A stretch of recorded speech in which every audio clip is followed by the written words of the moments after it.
क्या आप मानते हैं कि जो भक्ति आज आपके पूज्य गुरुदेव संत रामपाल जी महाराज आपको दे रहे हैं, क्या वही भक्ति गुरु नानक देव जी ने भी की थी?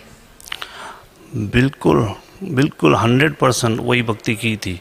क्योंकि जब पूरा ये प्रकरण हमारे सामने संत रामपाल जी महाराज ने अपने ही ग्रंथों से निकाल के सामने रख दिया है, तो उसमें तो कोई डाउट ही नहीं रहा ना। और वो जो 2 अक्षर का नाम है, सतनाम जो है, वो संत रामपाल जी महाराज ने हमें गुरु नानक देव जी की जो प्राण संगली है उसके अंदर में भी लिखित में बता दिया। जब बाला और मर्दाना के साथ वो लंका देखने की हट कर रहे थे और उनको दिखाने के लिए लेके जा रहे थे, उस समय भी उन्होंने वही नाम जपा था। उसके बारे में भी पूरा बताया गया है, लिखित में है, सामने है। इसके लिए गुरु नानक देव जी ने जो भक्ति की थी, आज 100% हम वही कर रहे हैं। और गुरु नानक देव जी का अगर मोक्ष हुआ है तो 100% हमारा भी होगा। जितेंद्र जी, और कुछ आप भक्त समाज को या अपने भाई बहनों को कुछ संदेश देना चाहते हैं? मैं यही संदेश देना चाहता हूँ कि ये मनुष्य जीवन बहुत ही दुर्लभ है और बहुत छोटा सा जीवन है। हम ज्ञान से ये समझ में आया है कि जब सतयुग था तो 1 लाख वर्ष मनुष्य का जीवन होता था और आज 100 भी नहीं रहा है अभी तो। और अगर इतना सा छोटा सा जीवन है और इतने से छोटे से जीवन में अगर हमें परमात्मा मिल जाए तो मतलब इससे बढ़कर चीज़ कोई नहीं हो सकती। क्योंकि हमने भी सुना है और हमारे बाप दादाओं ने भी बताया है कि कई ऋषि मुनि कई तप कर करके अपना शरीर गला गए, कईयों ने क्या क्या नहीं किया और परमात्मा नहीं पाया। ये गोल्डन अभी युग चल रहा है जिसमें कि परमात्मा ने बहुत दया की है हम सभी आत्माओं पे, सब बच्चों पे। तो हमें ये इसका पूर्णता से लाभ उठाना चाहिए। ये वक्त बार बार नहीं आता है, जबकि तत्वदर्शी संत और ये हमें मनुष्य जीवन और ये सब चीज़ें एक ही साथ हो जाना, ये कोई लॉजिक नहीं है, लेकिन ये हकीकत है कि ये एक ही बार ऐसे बड़ा मुश्किल से मौका मिलता है और इसका पूरे भगत समाज को लाभ उठाना चाहिए। ये बहुत ही दुर्लभ चीज़ है जो इस सृष्टि में होती है और ये अभी चल रही है। क्योंकि वो भी लिखित में, जो पिछली पीढ़ी की में होना है वो भी लिखित में है और वो हो रहा है अभी कि पिछली पीढ़ी में ही सब अभी तरेंगे। परमात्मा में पूरा लिखित में बताया हुआ है, जैसे 5555 जब कलयुग बीत जाए तब कोई महापुरुष तारण को आए। तो ये जो 5555 है वो भी प्रूफ करके बता दिया सदगुरु जी ने कि 1997 में वो टाइम पूरा हुआ है और तब से ये ज्ञान एकदम से ऊपर बढ़ा है।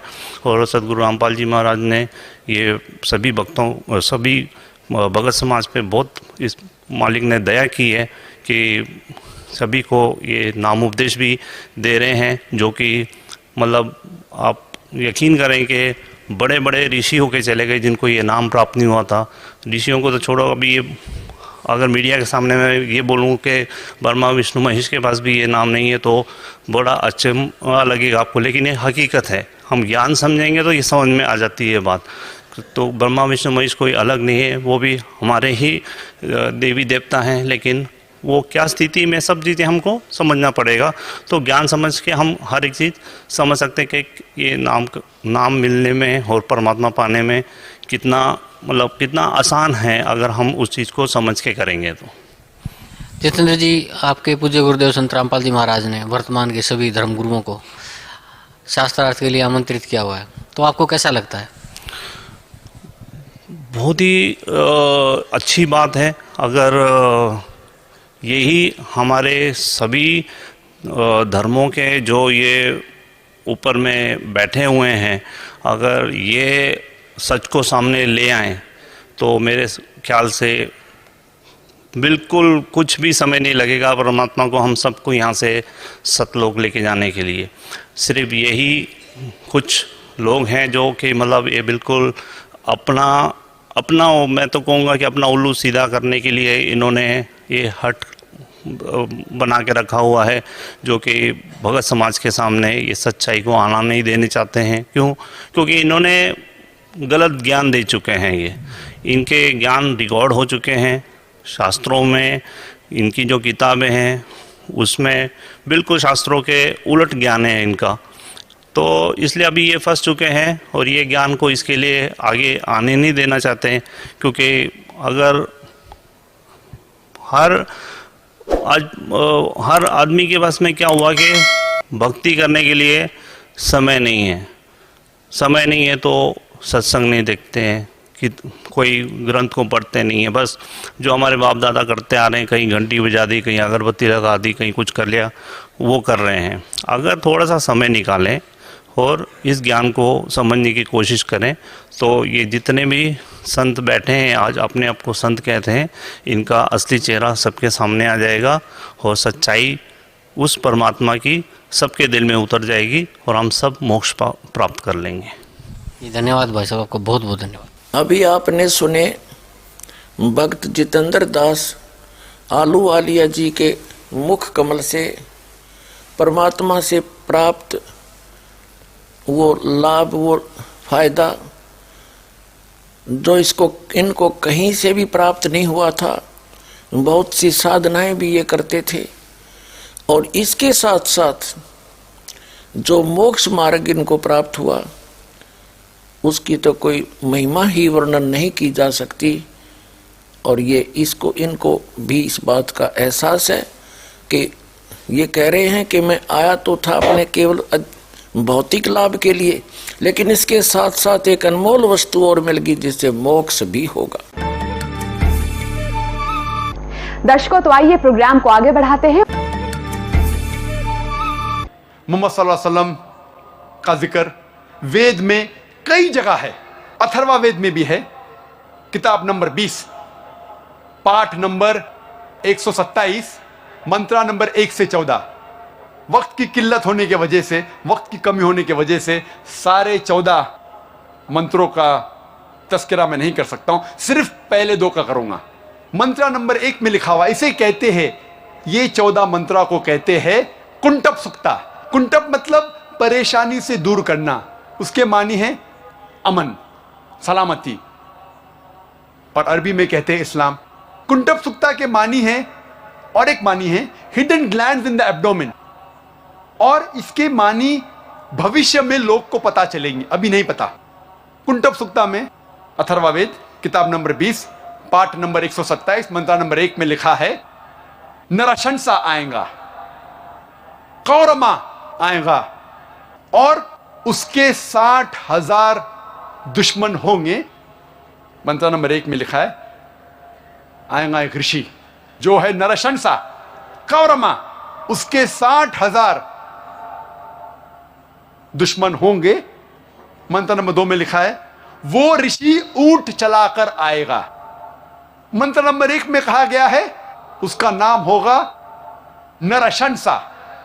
नरशंसा संस्कृत लफ्ज है जिसके मानिए नर, नर माने आदमी, शंसा मतलब प्रशंसा, तारीफ करना, वो आदमी जो तारीफ के लायक है। और अगर हम अरबी में तर्जुमा करते हैं, हम कहेंगे मोहम्मद सल्लल्लाहु अलैहि वसल्लम, और मोहम्मद सल्लल्लाहु अलैहि वसल्लम नाम था आखिरी पैगंबर का, उसका तर्जुमा हिंदी में करते हैं तो हो जाता है तारीफ के लायक, वो आदमी जो तारीफ के लायक है।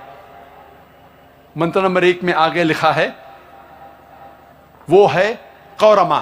कौरमा के मानी अमन का शहजादा, सलामती का शहजादा, और मोहम्मद सल्लल्लाहु अलैहि वसल्लम सलामती अमन के शहजादे थे। कौरमा के और एक मानी है जो आदमी हिजरत करता है। हम जानते हैं कि मोहम्मद सल्लल्लाहु अलैहि वसल्लम ने हिजरत की थी। और मंत्रा 1 में भी लिखा है कि उसके 60,000, तकरीबन 60,000 दुश्मन होंगे। और हम जानते हैं, तारीख कहती है कि मोहम्मद सल्लल्लाहु अलैहि वसल्लम के दुश्मन तकरीबन 60,000 थे, जो मक्का की आबादी थी जो मोहम्मद सल्लल्लाहु अलैहि वसल्लम के खिलाफ थे शुरू में। मंत्र नंबर 2 में लिखा है, वो ऋषि ऊंट चला के आएगा। कोई भी ब्राह्मण कभी भी ऊंट नहीं चलाएगा। क्यों? मनुस्मृति पाठ नंबर 11 श्लोक नंबर 202 में लिखा है, ब्राह्मण कभी भी ऊंट नहीं चलाना चाहिए। तो ये ऋषि ब्राह्मण नहीं हो सकता। तो ये भविष्यवाणी इशारा कर रही है मोहम्मद सल्लल्लाहु अलैहि वसल्लम की तरफ। कई जगह पे लिखा हुआ है मोहम्मद सल्लल्लाहु अलैहि वसल्लम की भविष्यवाणी नरशंसा जैसे। सिर्फ हवाले अगर मैं देने लगूंगा तो अल्हम्दुलिल्लाह अल्हम्दुलिल्लाह सुम्मा अल्हम्दुलिल्लाह, सिर्फ हवाले देने लगूंगा, सैकड़ों हवाले हैं। पुण्यात्मा डॉक्टर जाकिर नाइक जी ने सदग्रंथों को ठीक से ना समझकर अपनी अज्ञानता से कुछ भ्रांतियां फैलाई हैं। उनके समाधान के लिए सदग्रंथों को आपके रूबरू करते हैं, क्योंकि डॉक्टर जाकिर नाइक जी ने तो अभी तक सदग्रंथों की केवल झलक दिखाई है और दास दिखाएगा इनके अंदर की सच्चाई। डॉक्टर जाकिर नाइक जी ने कहा है कि हज़रत मोहम्मद जी का वर्णन वेदों के अंदर भी है, और किस बात से वो सिद्ध करना चाहते हैं कि वेदों में नरसंसा शब्द है, उसका अर्थ होता है प्रशंसित व्यक्ति। तो केवल एक नरसंसा से ये सिद्ध नहीं हो जाता कि हज़रत मोहम्मद जी के ही विषय में ये जानकारी है। उसके पश्चात उन्होंने कहा कि अथर्ववेद कांड 20 सूक्त 127 के मंत्र 1-2 में भी कहा है कि वो व्यक्ति आएगा, ऊँटों पर चढ़ के आएगा। तो हज़रत मोहम्मद जी ऊँटों पर ही चला करते थे। अब आपको दिखाते हैं अथर्ववेद में तो ये लिखा है, अथर्ववेद कांड नंबर 20 अनुवाक नंबर 127 के मंत्र 1-2 में लिखा है कि वो व्यक्ति रथ में चलेगा, उन रथों को ऊंट और ऊंटनियां खींचेंगी। तो रेगिस्तान के अंदर जहाँ हज़रत मोहम्मद जी रहा करते थे वहाँ रथ नहीं चलते थे।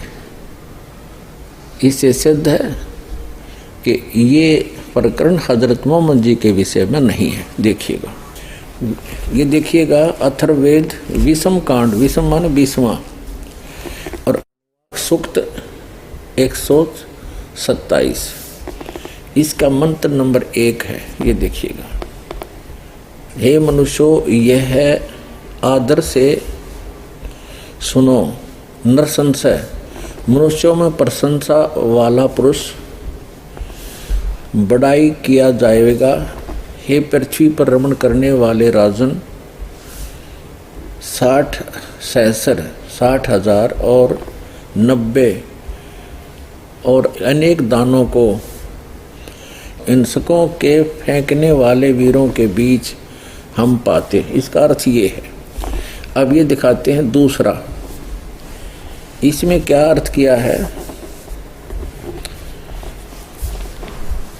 इसका अर्थ इन्होंने किया ये है कि जिस राजा के रथ को ले चलने वाले शीघ्रगामी जुते हुए ऊँटनियों सहित, ये रथ के विषय में है, रथ के विषय में ऊँटनियों सहित 2 बार 10 यानी 10-10 20 ऊँट उन्मत्त मनुष्य के ऊंचे पद का अपमान करते हैं। बताओ, इसका कोई अर्थ हुआ? ऊँटों पर चढ़कर चलने वाली तो बात है को नहीं, और मोहम्मद जी का कितना नामो निशान नहीं है। इस पूरे मूल पाठ में भी मोहम्मद नाम नहीं है, आप देख सकते हैं आराम से।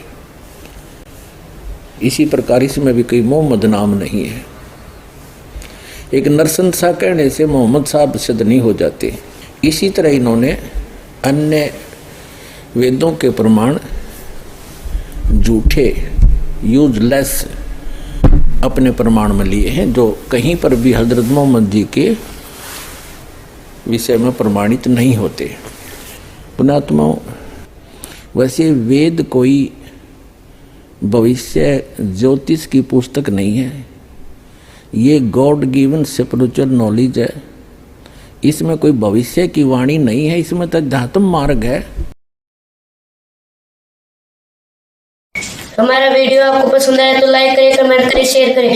गुरु रियल गॉड यूट्यूब चैनल को सब्सक्राइब अवश्य